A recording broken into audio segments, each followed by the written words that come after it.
Welcome to the RevOps Loop podcast with Maarten and Stjepan, brought to you by Digital Reach and the nonprofit Tech Shop. Get ready to learn about revenue operations, HubSpot, and beer.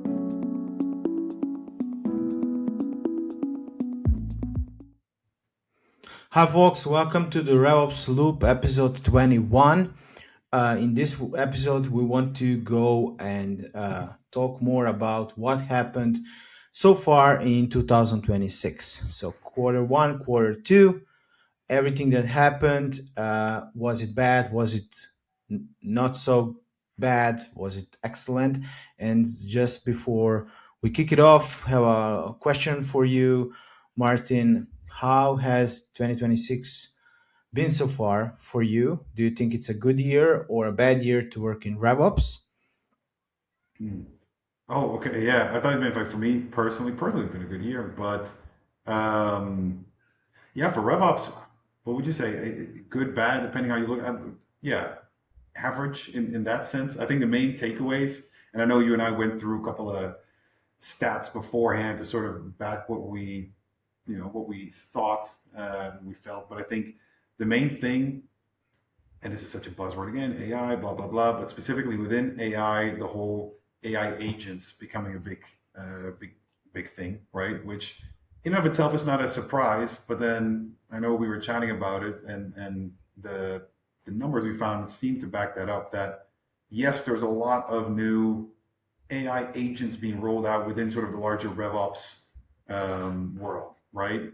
Kind of left and right, but then at the same time, the prediction is that a huge number of these are going to be failing essentially within the next year or so. So are we in sort of the midst of this bubble, if you want to call it that, which is going to burst at some point, where we just have so many new features, agents being pushed out by all different types of companies, only for half of those, if not more, to be sunset within the next year. And so is a lot of the focus or the challenge now as a RevOps professional, kind of picking and choosing the right agents and companies to hang your hat on, right? Because again, how many of these are still going to be around in the next year? And I think we'll get to that in a little bit, right? Of sort of our predictions, if you will.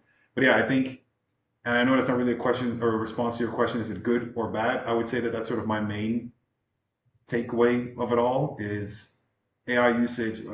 At this point, it's not even increasing anymore. It's just very high and we know it, but specifically AI agents become a huge thing. And the prediction that half, if not more of these are all going to be sunset within the next year or so. There's somewhat of an overproduction, I guess. And I think, I know we chatted about this before, but I'm assuming you felt the same trend. Yes, yes, yeah. Like because like we did internally like an agent build competition where like for example Right. you have an agent, it's doing stuff but it's not going good, so you just like switch to another agent. That one is dead. So you're just like Yeah. hopping from one system to another system, maybe from one tool another tool. And I think like for me, just deciding which one I will use. And when Claude introduces Claude Code, I think that's where I hopped and just say like I'm going all in with this one and building Yeah. agents with this one, because Yeah. it's, for me it fits naturally into what I want to build.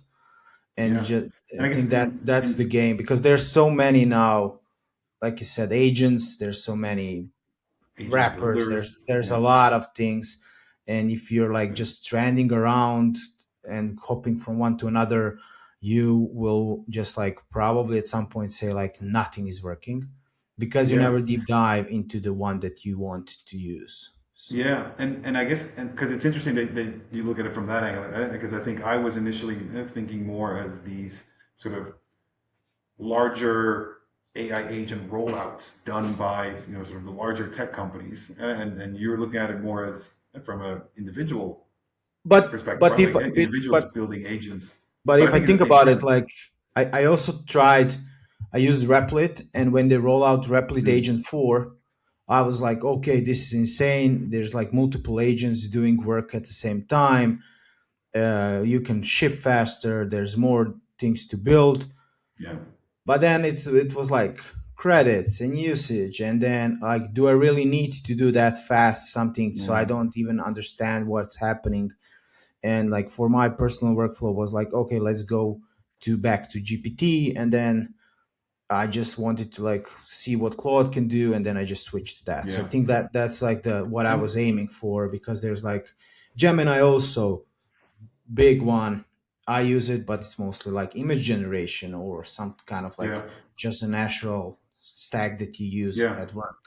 So And it's interesting, right? Because I guess that's sort of, I guess that's expected and kind of the new normal, and with a lot of these, yeah, like the developer tools, AI agents, that make it so much easier for more people to build things, websites, tools, apps, platforms, whatever it may be, that you're going to get more of a lay of the land like that, where a lot gets created and then a lot gets scrapped and pushed aside, right? Where previously any kind of development work needs to be meticulously planned, prepared, right? Resources need to be made for it, right? So there's just a lot more preparation that goes into it versus now just the entire concept of building things has exactly, become so much more fast moving, right? Which is kind of exactly. interesting, kind of fun.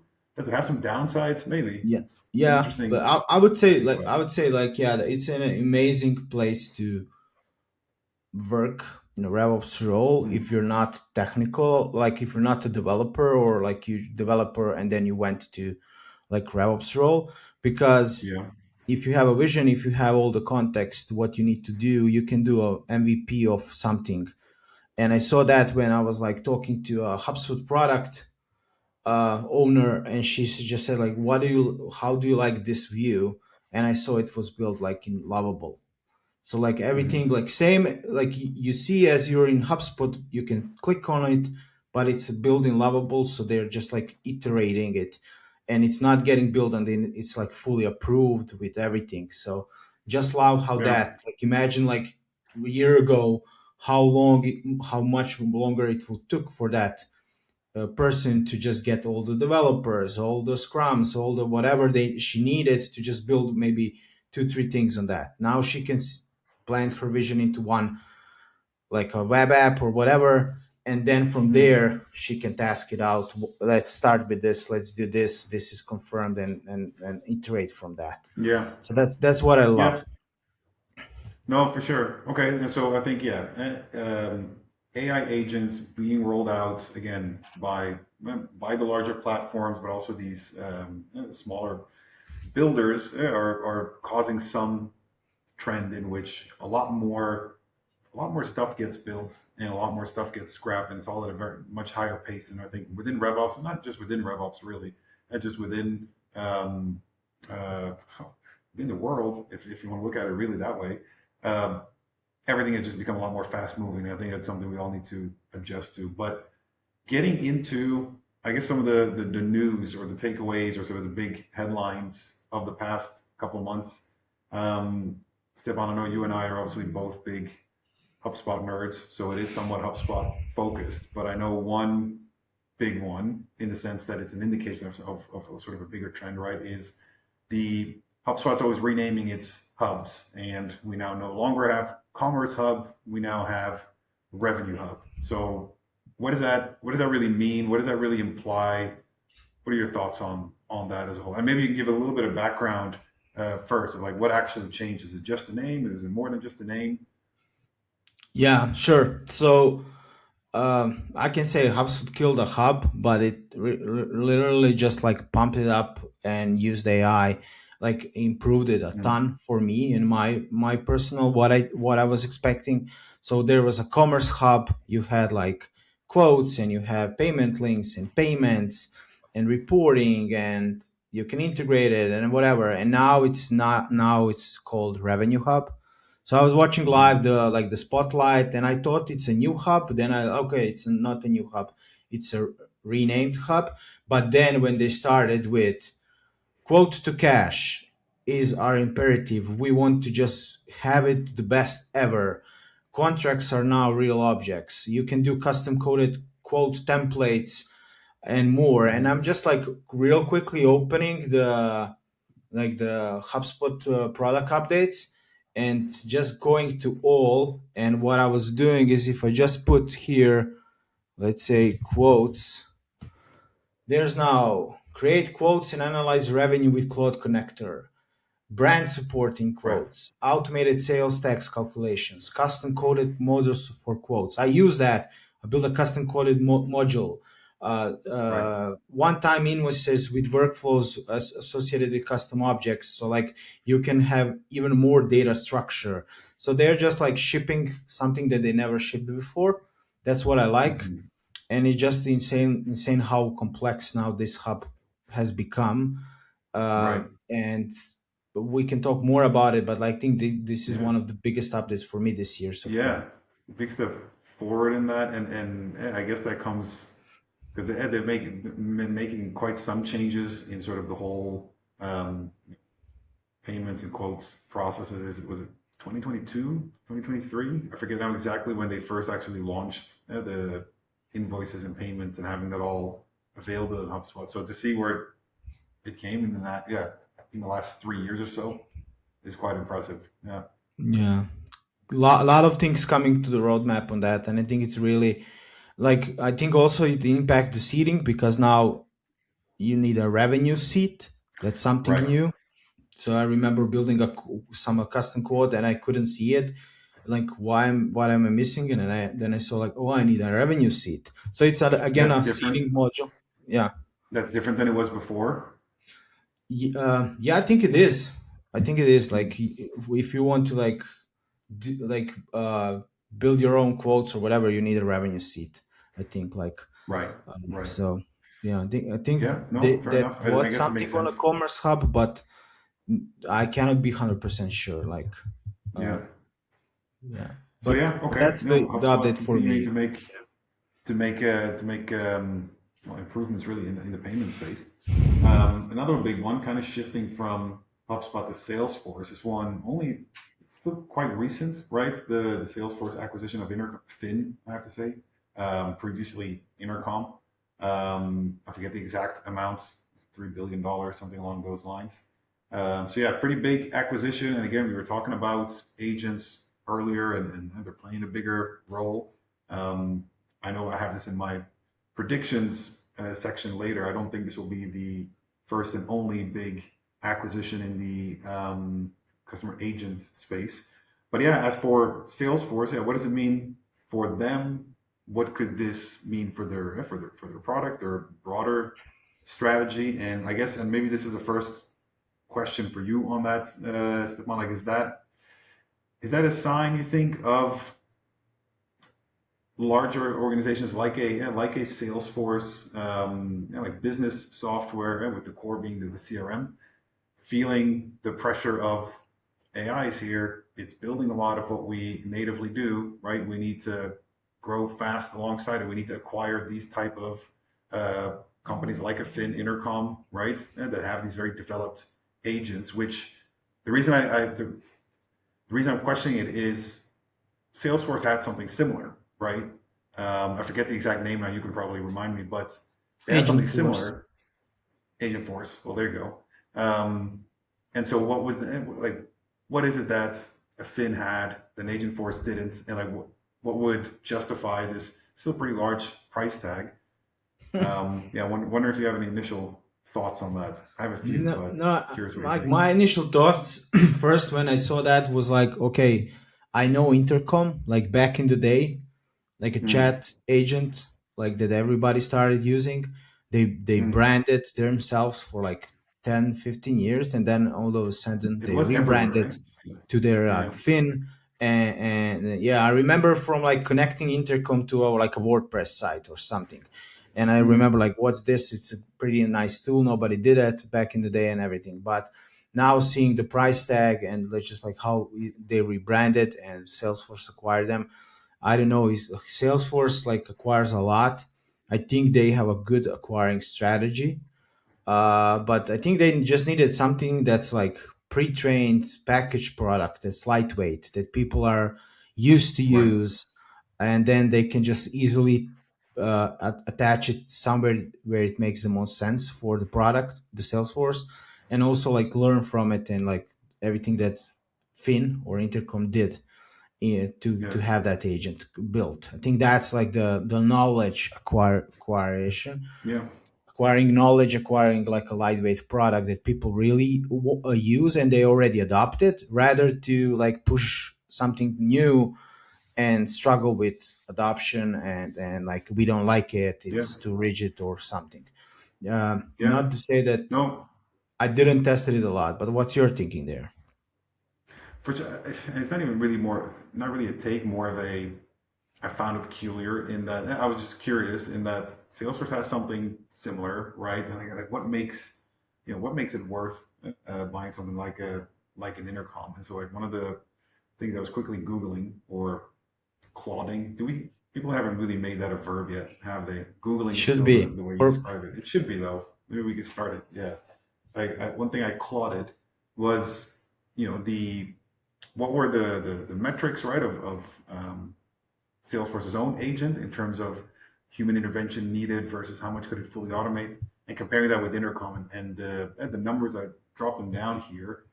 Um, Agents, right, so Salesforce's agent was able to pick up around 62% on average, right, of customer requests without human intervention, 62%. And then Fin, Intercom, sat around 76%, which I thought, okay, obviously there's a clear difference there, but that didn't seem insurmountable. So like my first take was, hey, a bit more R&D focus. Could we not get that number there? And again, this is just very superficial level research, right, without any in-depth product knowledge. But yeah, I did find it interesting to think like, all right, is that a significant enough um, number? And obviously that's not what this whole acquisition is based on, but it's one number that stood out.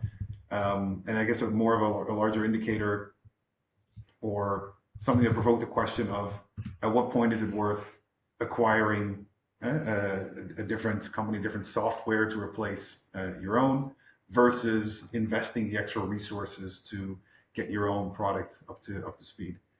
yeah, Yeah, but it's an interesting one. that like then like probably like 2 weeks ago or a week ago, like HubSpot acquired Warmly, like a AI Mm, powered GTM platform. I, I right. I read somewhere about it, but didn't ever use it. So like I think that's like now a path for those like big businesses. Like we need something, we just want to. It's working good. It has customers. They're happy. Let's just Yeah. pin that and I see wonder. where it Yeah. fits into our model. I wonder if that also then has just to do with the increase in or the speed at which things develop these days, where you think, yes, can we create something of our own? Definitely, but can we afford the time it would take to get there, or is it, will this maybe become more of a trend? And actually, I think it will. I know both of us have this in our sort of predictions for the rest of the year that we'll see more of these mergers and acquisitions just because the industry as a whole has become a lot more fast moving in the development of agents or AI backed software development, that Yeah. as a result, things will just get picked up, acquired quicker What in order to keep what the keep up.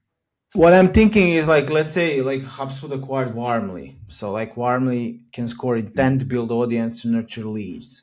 Yeah, but like HubSpot prospecting agent does the right, same, right, but probably Warmly has something that they can use and enhance the prospecting agent. Like thinking about like like what you said, AI is evolving so fast. It's just like we have 5 agents, 2 are ours, 3 is like some other businesses. We think if we combine them and it's like multi-agent skills combined, we will have a win agent, meaning like 1 plus 1 is not 2, it's 11 or whatever, like the phrase people use. It's just like, let's combine this agent and this agent, and we have like a winning feature or a killer feature. That's what I'm yeah, also thinking, because like the prospecting agent can do probably similar stuff, but Warmy can just like score intent or build something like a segment directly yeah, into like prospecting agent on yeah, steroids or something that can also be like combined together. yeah. But No, it what adds to it.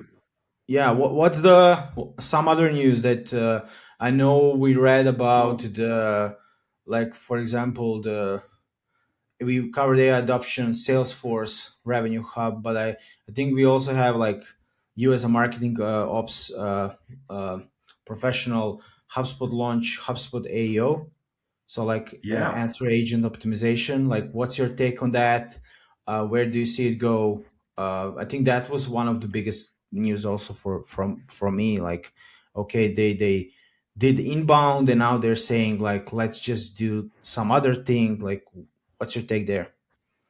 Yeah. Well, and I guess, and because you mentioned it, right, it was part of the larger Spring Spotlights rollout. So I know there's a lot more there that was rolled out, but one was, and again, I guess it's somewhat predictable, in that there are the AEO features, right, built-in dashboards, all of that natively included in HubSpot now is just there. So the same way that you previously were able to look at your SEO audits, if you want to call it that, right? Like how different pages are performing, recommendations, right? It was fully built into the system to analyze your content and providing you with those SEO recommendations, tips, tricks, technical as well as creative.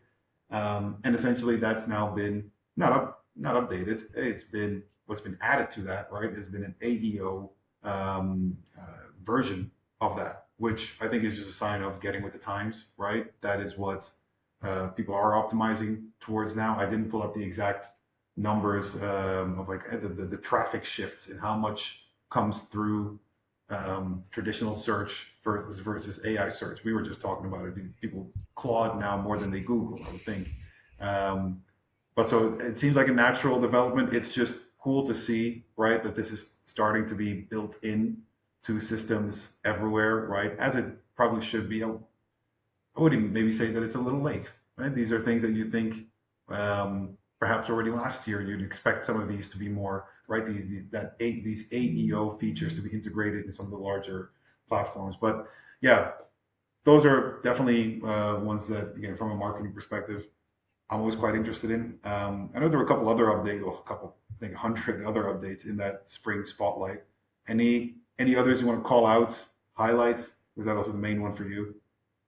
No, I think that was the main one, and then there's just also like expanding like the product side of HubSpot, like just like a ton of features, new agents, like all the like Breeze Data Studio that is just like enhanced. Like now it's like 60, 70 agents that you get out of the box with that data integrations, mapping, and everything. So, and like I think it's like, and also like supporting that with a academy with AEO fundamentals and AEO in HubSpot to do two certifications. I think it's good for anybody starting like marketing, because I think that's something where probably I'm seeing jobs being created like AEO specialist, Mm. I don't know, Yeah, SEO, AEO, GEO specialist. So I'm seeing that on yeah, LinkedIn a lot. So like kudos to HubSpot on like building that for people to get yeah, introduced to it, and it can be yeah. confusing. But yeah, that's probably the biggest one. I know we covered a lot of HubSpot stuff, but like we do it day to day, so that's our like RevOps news. But like also Salesforce is big, and I think we can, if you agree, we can go to our like rapid segment where we just like go through a couple of Let's do news. it. Yeah, let's do Yep. it. Okay, so the rapid segment. Let's see what we have prepared there. Just a quick check. Okay, so Unbound, it's not The Inbound, biggest it's news. Unbound 2026, back in Boston after a trip to San Francisco, which I really liked. And now headliners include Tom Brady, but it also includes Martin, Those you. are those So are the two that everyone using is this talking about. to yeah, what do you think about the rebrand? Where it comes from? What's your take on that? And then can you share something about your talk and anything else that you think could be beneficial for people listening?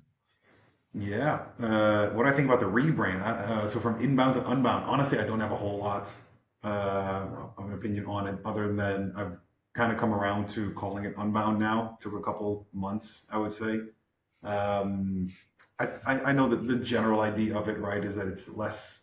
Um, HubSpot originally, right, was this kind of more inbound marketing funnel platform, right? I think the name sort of lingered from there. So inbound to unbound, I think, I don't know if what unbound exactly represents, but I guess they didn't want to transition too much from the existing name, while veering away a little bit from the pure inbound naming. So no real opinion on it. Yeah, at least I'm no longer saying inbound by accident as much anymore.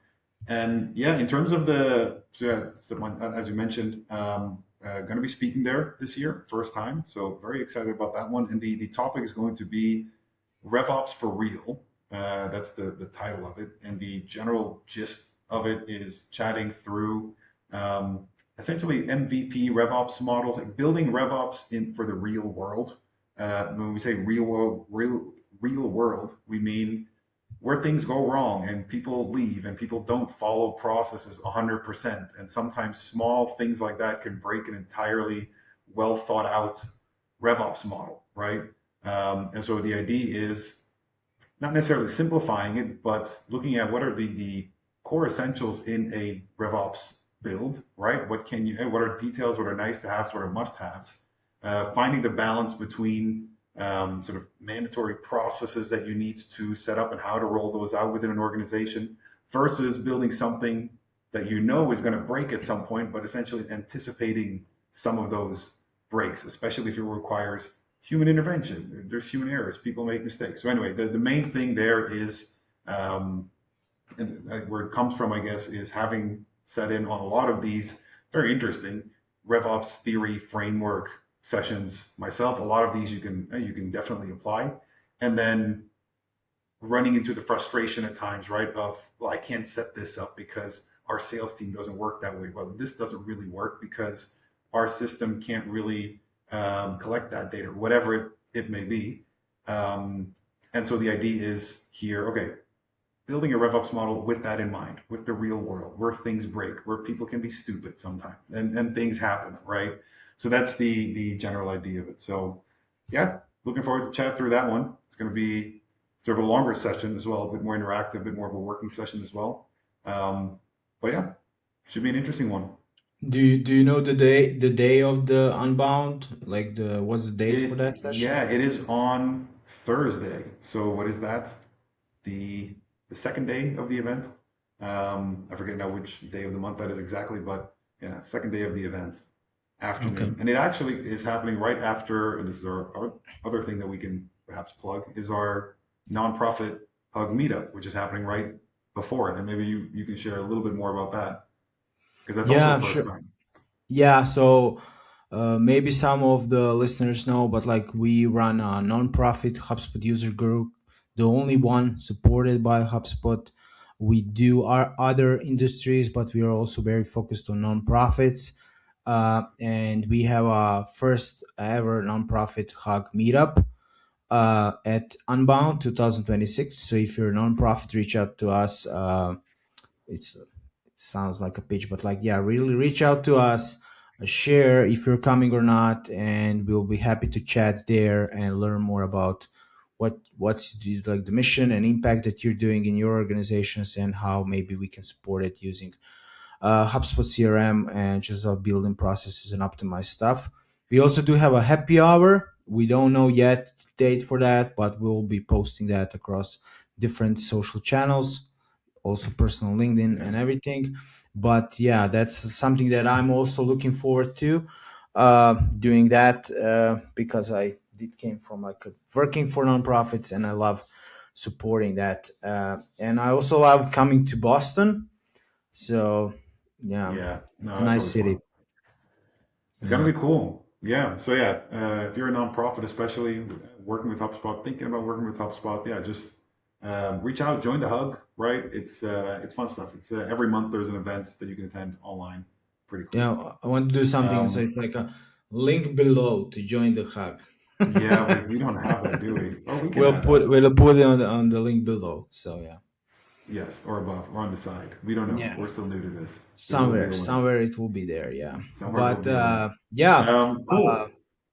Yeah, Stefan, I think so. I think we're good on that. Maybe just a couple quick uh, quick hitters before we go to our beer review with a bit of a twist today. But yeah, a couple more predictions for the rest of the year. And the idea is let's look back at this in 6 months, see if this actually came true or not. Just a couple quick That will hitters. be We don't need to fun. go overly detailed, but yeah, what are a couple things do you think in the rest of 2026 that you see happening? So I did outline two that I think I would even be happy that I outline it in 6 months, or I will be just like that wrong. First thing is no more seats pricing. So everything is going to Okay. usage and credit pricing. So like let's go back to we can have Hmm. as much users as can, but everything is AI agents, and it's just like who can optimize it the most and use it the most. So it's just going to usage and credits. And then the same the next one ties to that is like agencies are selling credit consume audits. So like you have a process Yeah. somebody built, but like can I save some money and use less credits for these agents? So then we audit it. Okay, you don't need this step. You don't need this. We don't do this before this happens. So we're just like saving money in that way. So those are the tools that I think Okay. makes the most sense for my end. And what are some predictions you Yeah. have? Yeah, no, I think they're good. I think because HubSpot has kind of started with that already, haven't they? And with some of those more credit focused pricing. So I think I that think everybody started with like, oh, here's the everybody. agents, no credits, and then we'll Yeah, be adding credits based pricing in 2 months once your agent is doing something beneficial for you. I think that's the yeah. catch that everybody started to do. Not Yeah. sure if everyone loves those pricing methods, but I guess that's a different story. Okay. Um, cool. I think one, we kind of alluded to it earlier. I do think there's going to be more of these acquisitions like an Intercom, like a Fin. Again, because of what we said, fast-paced industry at the moment. I think I'm just going to, don't really have any more reason to think other than that it's the first tool that came to mind is Outreach.ai, that they will be next for a merger or an acquisition. Would it be before the end of the year? I'm not sure, but they seem like one of those again big players in the space, especially in the outbound side of things that I could see getting acquired. So keep an eye on that. Again, is it based on more than a gut feeling? Not really, but we'll see. I just think it's like we were discussing earlier. It is kind of the speed at which the industry is moving at this point. Um, so yeah, I think that's going to be my main one. Any other quick hitters that you want to throw out there, or are those your main ones? Yeah, one more that I think is the some AI tool or like a big company will get shut down by government. We saw that happening to Ooh, Claude when okay. when they released Fable 5. Right, It was like right, only US for a couple of weeks until right, it's right, like right. restructured or something. So I'm thinking that maybe something happens where like it's a just red tape. We don't need that. Shut it down. Interesting. Okay, That's the only one that I want to add there. Yeah, that's a good but one. yeah, but In the we can U.S. move. or anywhere? Yeah, what do you think?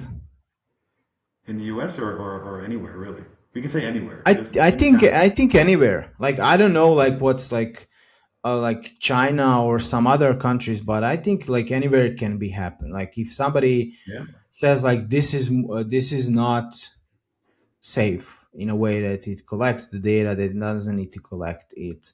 Okay. Uh, So that's a good one. So some yeah. AI tool essentially gets shut down or reeled in by a government. I love that one. Okay, that's a very cool one to see by the end of the year. All right, cool. With that said, let's go to our favorite segment. Close it off with our beer review, but it's a little bit different now, at least for the next couple of episodes. So just to recap, this is episode 21. So we've had 20 beer reviews, and we're going to do this in sections of 20. The next 20, instead of beers, we're going to be reviewing cocktails. Part of that is because we've already reviewed 40 beers, and as much as we have quite the repertoire, Stjepan, I think even us at some point, we want to switch it up a little bit. So we'll be reviewing some cocktails instead of beers. So yeah, Stjepan, kick us off with our first cocktail beer review. I think we'll still call the segment beer review, but Yeah, cocktails it is. I had a like a donut call today with one of our colleagues. Like if you don't use donut in Slack, I encourage everybody because you learn more about your colleagues. So I got a question: what's your favorite go-to cocktail if you have one? And my answer always will be old fashioned. And this is my first cocktail like review.